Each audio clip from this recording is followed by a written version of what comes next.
જય દ્વારકાધીશ મિત્રો.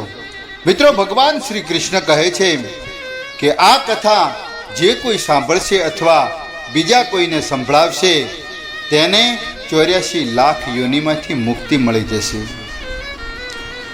એક વખતની આ વાત છે મિત્રો કે યશોદા મૈયા ભગવાન કૃષ્ણના જે ફરિયાદોથી કંટાળી ગયા હતા.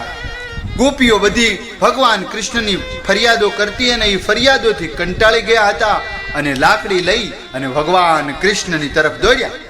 જ્યારે ભગવાન શ્રી કૃષ્ણએ તેમની મૈયાને ગુસ્સામાં જોઈ ત્યારે ભગવાન શ્રી કૃષ્ણ પણ તેમનો બચાવ કરવા માટે ભાગવા લાગ્યા.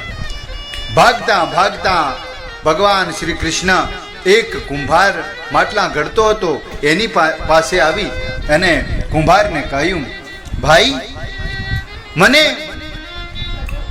અહીંયા સંતાડી દો ને ભાઈ.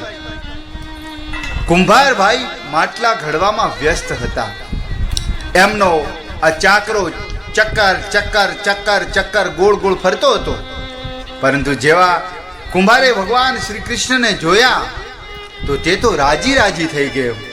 કારણ કે કુંભાર ભાઈ જાણતો હતો કે આ બાળ કૃષ્ણ સાક્ષાત પરમેશ્વર પરમ કૃપાળુ પરમાત્મા ભગવાન વિષ્ણુનો અવતાર છે.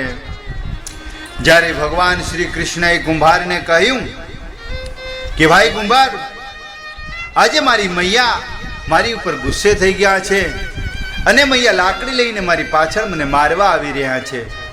ભાઈ મને ક્યાંક છુપાવી લો, કારણ કે મેં ગોપીના ઘરમાંથી ચોરી કરી છે. દહીં, દૂધ, માખણ અને ગોપીઓએ બધાએ આ ફરિયાદો લઈને યશોદા માતાને ફરિયાદ કરી છે કે તમારો કાનો અમારા ઘરમાં ચોરીઓ કરે છે. કેવી ચોરીઓ હે? કે એવો કાનો રે છે રે જન્મનો ચોર, હે મૈયા યશોદા તારો કાનો છે ચોરટો. આવી બધાને ફરિયાદો આ લઈ અને માં યશોદા કને જાય છે અને માતા યશોદા માને જઈને કહે છે કે પાણી ભરવા જઈએ તો મારા માટલા ફોડે છે, નહાવા જઈએ તો અમારા વસ્ત્રોને ચોરે છે, અમારા સૂતેલા છોકરા જગાડે છે. અરે આવી ફરિયાદોથી આજે મૈયા કંટાળી અને લાકડી લઈ અને મને મારવા દોડે છે. હે ભાઈ કુંભાર, મને થોડા સમય માટે ક્યાંક સંતાડી દે. ત્યારે કુંભારે ભગવાન શ્રી કૃષ્ણને એક મોટા ઘડાની અંદર છુપાવી દીધા. થોડીક ક્ષણોમાં યશોદા મૈયા ત્યાં આવી પહોંચ્યા અને કુંભારને પૂછવા લાગ્યા, કુંભાર ભાઈ, તમે મારા કનૈયાને ક્યાંય જોયો છે? કુંભાર ભાઈએ તો કહ્યું, જેમ કે મેં કોઈને અહીંયા જોયો નથી માં. યશોદા મૈયા, તમે ક્યાં જાઓ છો? કે હું કનૈયાને શોધું છું, કનૈયો ક્યાંય જોયો નથી મેં. હું ભગવાન શ્રી કૃષ્ણની આ બધી વાતો પેલા મટકાની અંદર છુપાઈ સંતાઈને સાંભળી રહ્યા હતા. મૈયા યશોદા તો આમ બધે આગા પાછું જોયું કે ક્યાંય મારો કાનો દેખાય છે, પણ અહીંયા કાનો તો હંતાઈને છુપાઈ ગયા હતા. હવે ભગવાન કૃષ્ણ અંદર આ બધું સાંભળતા હતા અને માતા તો ત્યાંથી નીકળી ગયા. હવે ભગવાન શ્રી કૃષ્ણએ કુંભારને કહ્યું, હે કુંભારભાઈ, જો મૈયા જતી રહી હોય તો મને આ મટકામાંથી બહાર કાઢો. ત્યારે કુંભાર બોલ્યા, એવી રીતે નહીં પ્રભુ, પહેલા મને 84 લાખ યોનિના બંધનમાંથી મુક્ત કરવાનું વચન આપો. ભગવાન હસ્યા અને કહ્યું, ઠીક છે, હું તને 84 લાખ યોનિના બંધનમાંથી મુક્ત કરવા તને વચન આપું છું. હવે તો મને બહાર નીકાળો. મારા વાલાની કેવી લીલા છે. ભગવાન શ્રી કૃષ્ણ એમને કોણ માટલામાં છુપાવી શકે, પણ આ તો બધી મારા નાથની લીલા. હા હા હા હા. અને ભગવાન શ્રી કૃષ્ણએ ગોકુળમાં જે બાળ લીલાઓ કરી છે એને તો કોઈ વર્ણન ન કરી શકીએ. દિવસોના દિવસો વીતી જાય તોય એનું વર્ણન પૂરું ન થાય. કુંભાર કહેવા લાગ્યો, હે પ્રભુ, મને એકલાને નહીં પણ મારા આખા કુટુંબ તમામને 84 લાખ યોનિના આ બંધનમાંથી મુક્ત કરો. એવું મને વચન આપો તો હું તમને આ મટલામાંથી બહાર કાઢું.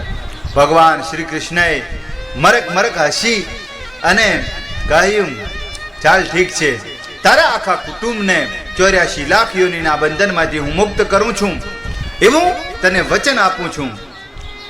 હવે તો મને મટકામાંથી બહાર કાઢી દો.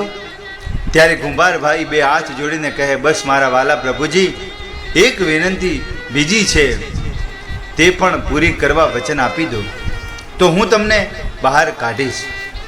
ત્યારે ભગવાન શ્રી કૃષ્ણ બોલ્યા, તે પણ જણાવી દે, શું કહેવા માગે છે? ત્યારે કુંભારભાઈએ કહેવા લાગ્યો, હે પ્રભુ, જે ઘડા નીચે તમે છુપાયા છો તેની માટી મારા બળદ ઉપર લાદી અને લાવવામાં આવી છે. મારા આ બળદને પણ 84 લાખ યોનિના બંધનમાંથી મુક્ત કરવાનું વચન આપો. ત્યારે ભગવાન શ્રી કૃષ્ણ કુંભારના બીજા પ્રત્યેનો પ્રેમ જોઈ અને કુંભાર ઉપર પ્રસન્ન થઈ અને બળદને પણ 84 લાખ યોનિના બંધનમાંથી મુક્ત થવાનું વચન આપી દીધું. પછી ભગવાન શ્રી કૃષ્ણ બોલ્યા, હે કુંભારભાઈ, હવે તો તમારી તમામ ઈચ્છા પૂરી થઈ, હવે તો મને માટલામાંથી બહાર કાઢો. ત્યારે કુંભારભાઈ કહે, હમણાં નહીં ભગવાન, બસ હવે એક અંતિમ ઈચ્છા બીજી છે, તે પણ હવે પૂરી કરી દો. મારા વહાલા, મારી ઝૂંપડીએ હવે કેદી આવવાના છો? આજે તો મારું જીવન ધન્ય થઈ ગયું છે અને મારો વહાલો મારા ઝૂંપડે પધાર્યા અને હું મારું એકલતાનું જીવન ધન્ય થાય તો હું આપ સ્વાર્થે કહેવાઉં પ્રભુ. માટે હે જગ નિયંતા, હે માધવ, હે અંતિમ ઈચ્છા પૂરી કરી દો. અને એ છે કે જે પ્રાણી આપણા બંને વચ્ચેના સંવાદ થઈ રહ્યો છે તે સાંભળે તેને પણ 84 લાખ યોનિના બંધનમાંથી મુક્ત કરશો. બસ આ વચન આપી દો, હું તમને મટકામાંથી બહાર કાઢી દઈશ. પણ તમે 84 લાખ યોનિના બંધનમાંથી મુક્ત કરશો. ભગવાન શ્રી કૃષ્ણ અને કુંભાર આવી પ્રેમ ભરેલી વાતો સાંભળી અને પ્રભુ શ્રી કૃષ્ણ ઘણા ખુશ થયા અને કુંભારની આ ઈચ્છા પૂરી કરવાનું વચન આપ્યું. પછી કુંભારે બાળકૃષ્ણને મટકામાંથી બહાર કાઢી દીધા અને તેના ચરણોમાં સાષ્ટાંગ પ્રણામ કર્યા. ભગવાન શ્રી કૃષ્ણના ચરણો ધોયા અને ચરણામૃત પીધું. પોતાની આખી ઝૂંપડીમાં ચરણામૃતનો છંટકાવ કર્યો. ભગવાન શ્રી કૃષ્ણના ગળે લગાડી અને રડ્યો અને ભગવાન શ્રી કૃષ્ણ માં વિલીન થઈ ગયો. ભગવાન કૃષ્ણમાં એ વિલીન થઈ ગયો. મિત્રો જરા વિચારજો, જે બાળકૃષ્ણ 7 કોસ લાંબા પહોળા ગોવર્ધન પર્વતને તેની એક ટચલી આંગળી ઉપર ઉઠાવી શકે છે, તો શું તે માટીના માટલામાંથી નથી નીકળી શકતા? પરંતુ પ્રેમ વગર જે રીજે નહીં નટવર નંદ કિશોર. કોઈ કેટલા પણ યજ્ઞ કરે, અનુષ્ઠાન કરે, કેટલું પણ દાન કરે, ભલે કેટલી ભક્તિ કરે, પરંતુ જ્યાં